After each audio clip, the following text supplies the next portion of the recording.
Alright, Fire Alarm Buyer's Guide, Part 2, Pull Stations. Alright, now there's not a lot about pull stations, so this video is probably going to be pretty short. But because I like to talk, it's probably going to be pretty long.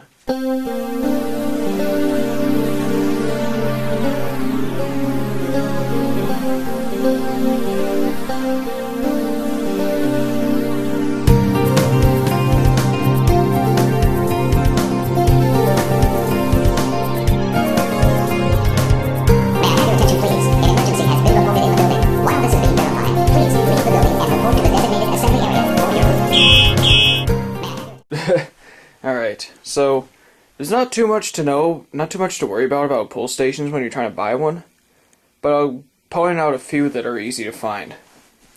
First off, pull stations are pretty much a very fancy light switch.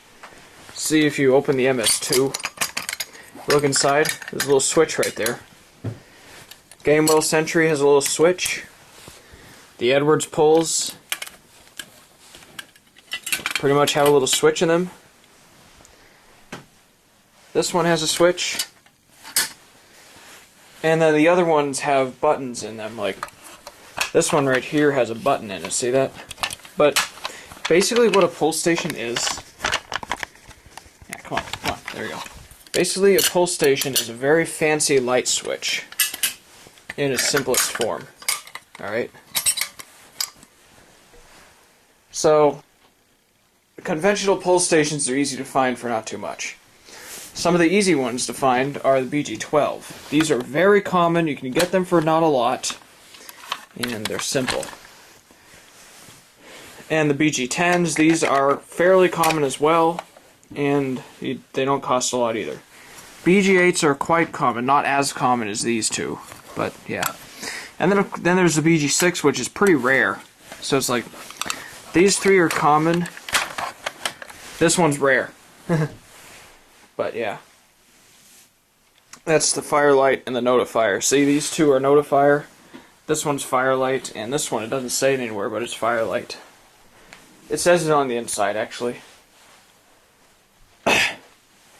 This is an MS51 by Faraday, or by Siemens, but this one says Faraday. And these are fairly common as well. Then this is a rare one called a non-coded 10123-1. These are fairly rare though. And then Simplex, sure you recognize the T-bars and the Chevron. Now the thing with the Simplex T-bars, this is a 4251 and this is a 2099 or 4099. They look the same. And this is a 4251. The thing is, they got a little bit cheap. Plastic on this is quite thick. Plastic on this one is about as thick, but it's made of thinner plastic, but it's made of a different type. This one, I don't know what, it just feels cheap. I mean, they're not bad pull stations at all. If you can get a great deal on one, then that's great. But they're not bad pull stations at all. They're T-bars. And they're fairly common if you can find them. And they're probably not going to be too much. Probably wouldn't cost too much. Then there's the unknown pull, which I still don't know what this is. And then the Chevron. These are not very common at all. If you can find, they come in different brands. Gamewell, Faraday, Siemens, Couch. This one is Simplex. But if you can find one, they're very nice, but they're very rare. Continuing, got the ESL Pull Station right here, which is more commonly known as the ADT Pull Station. ADT rebrands everything, but ESL is the original maker of this. See? It's really similar to the Simplex T-bar. It's almost a dead knockoff of the Simplex T-bar. I mean, take a look. Let me open this. See? Compare the two. See that? It's almost a dead knockoff of the Simplex T-bar. Anyway, but they're pretty nice, and they're hard to find, but they're pretty nice. If you can find one, then again, yay! The CPG signal pull station, also known as the Federal Signal 4050-001T or the auto call pull station. These have kind of a retro 70s appearance on them. They're okay pull stations. They're a little bit weird. They're just a little bit weird in their design. Mine's kind of half broken, but... And they're reset with a screw, but I don't have the screw in it right now. Gamewell Century now. These are great, okay? That's pretty much it. If these are great. If you can find one, then good. Same with the MS2. They're great. The FCI MS2. These are great pull stations. And then there's the TBar knockoff made by RSG. These are quite common. If you can find one, then good. They're quite common. They're pretty good for a first pull station. For a first alarm. Then, of course, Edwards. The 270 SPO and the 278B. These are pretty good ones, too. I guess when it comes to pull stations, I don't have any really crappy ones. But there's some more information about pull stations that you need to know. They come in both conventional and addressable. Alright. Now, like I said earlier, a pull station is just a very fancy light switch. All they really did to make a pull station addressable is they attached a module to it. I'm flipping over the ones that come in an addressable version.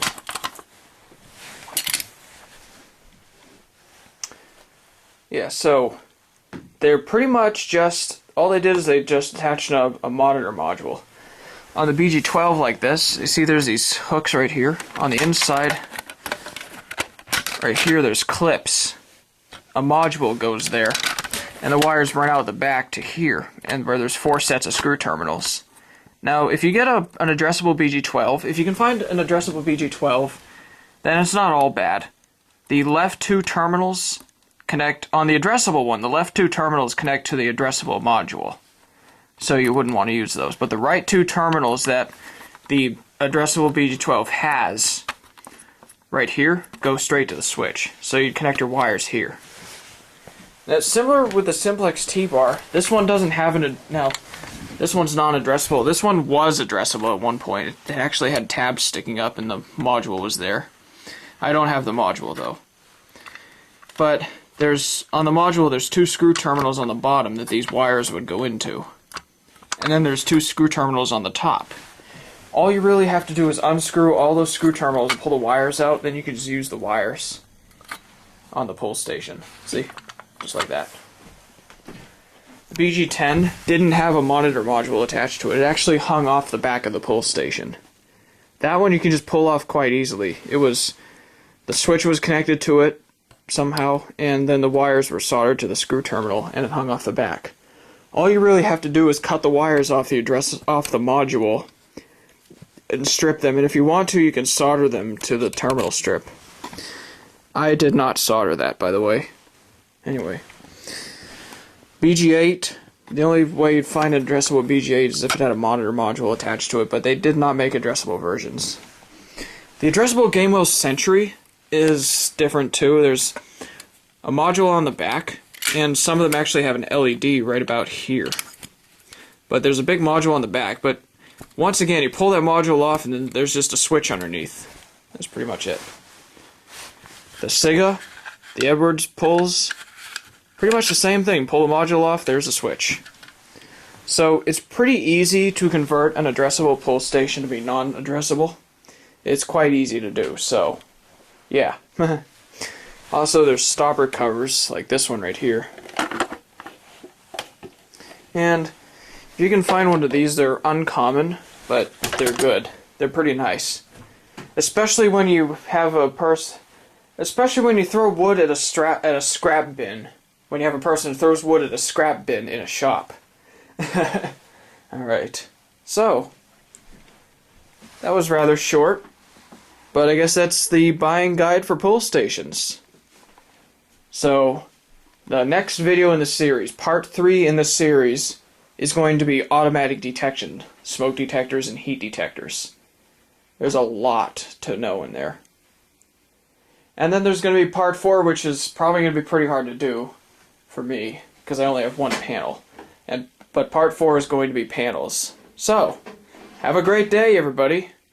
Please, an emergency has been reported in the building. While this is being verified, please leave the building and report to the designated assembly area for your... Conventional pull stations are easy to find for not too much.